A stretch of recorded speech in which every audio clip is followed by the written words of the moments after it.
Hello everyone. Good morning. Hi Timesiders.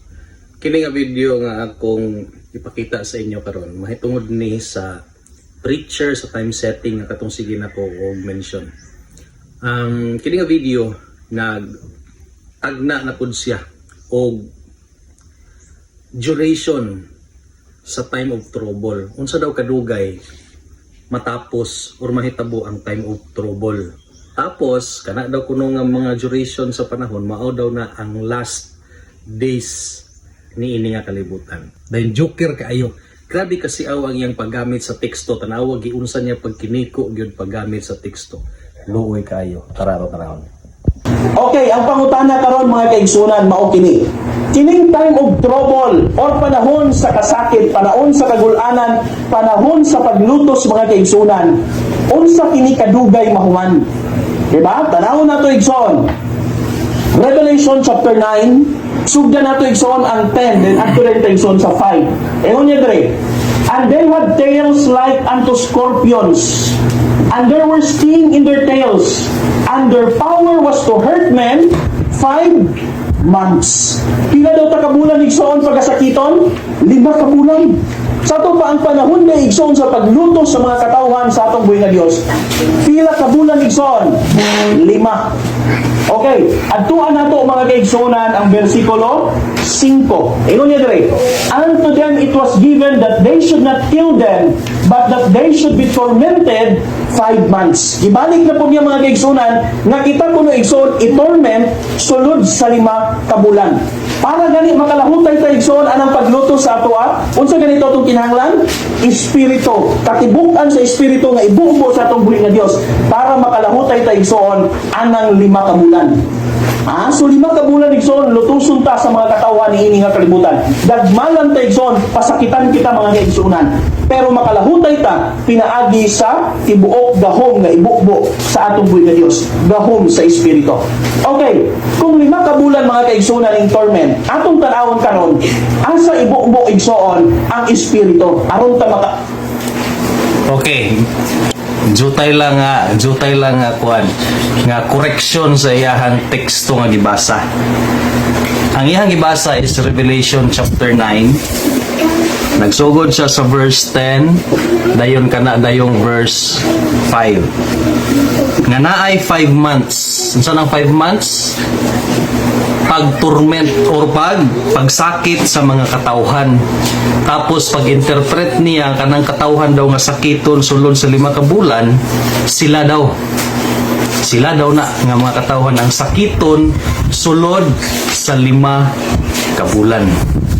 Okay, nganong na yung kong correction tungod kay wa siya kasabot kinsa ng mga tawhana ang sakiton. Ang iyahang interpretation, sila daw ang sakiton. Sila daw ang dagmalan. Pero kung imong atrasan ang versikulo 4, tanawa og kinsa na.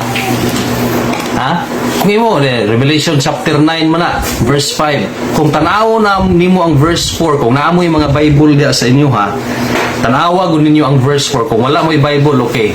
Magpakita ko og Bible Unsa iyang gingon diha? Mabasa ra?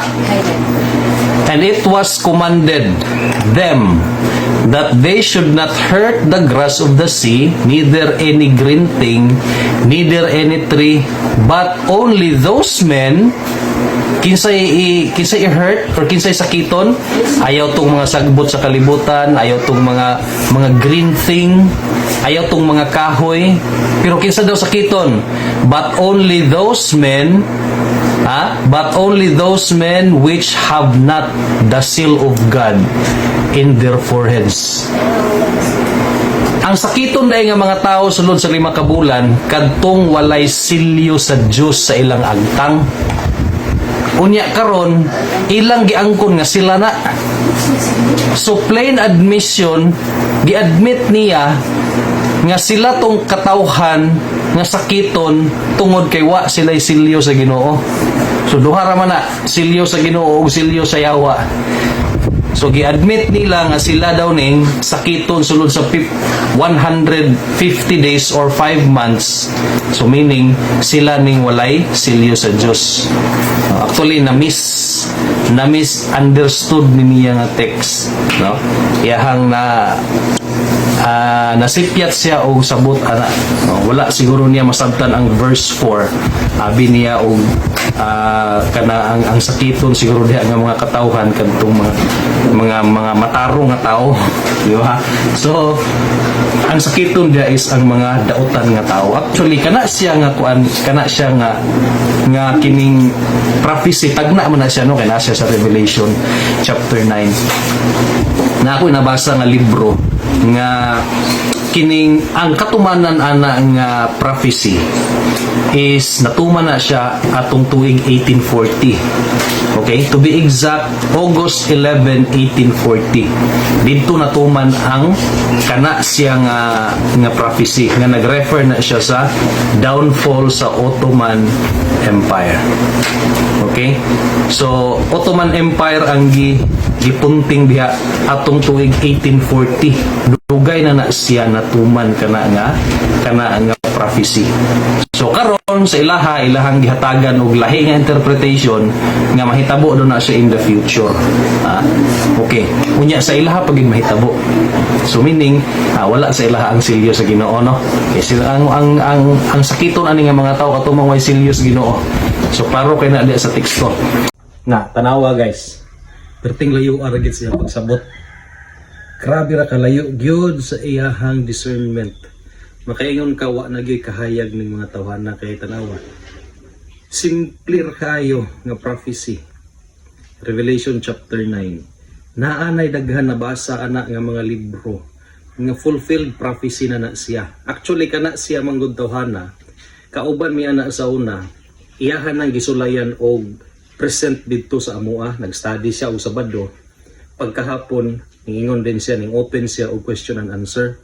Siyempre ako, nangutana ko, nangayo ko og mic, ako siyang ipangutana, nga kanang Revelation chapter 9, fulfilled prophecy naman na siya.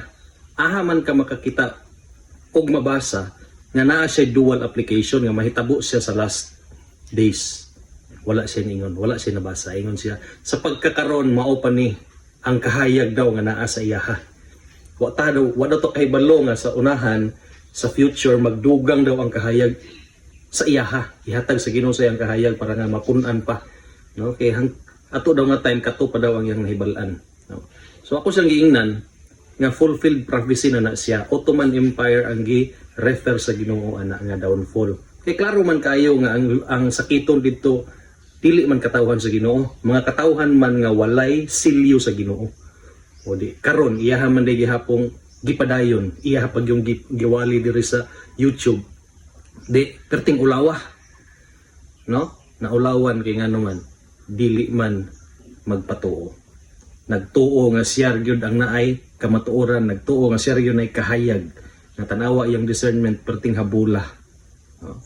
So bantay-bantay mo mga time setters anang inyong mga leader diha, anang inyong mga ministro diha. Ha? Katulog na, mga buta na, ay mo pabuta-buta.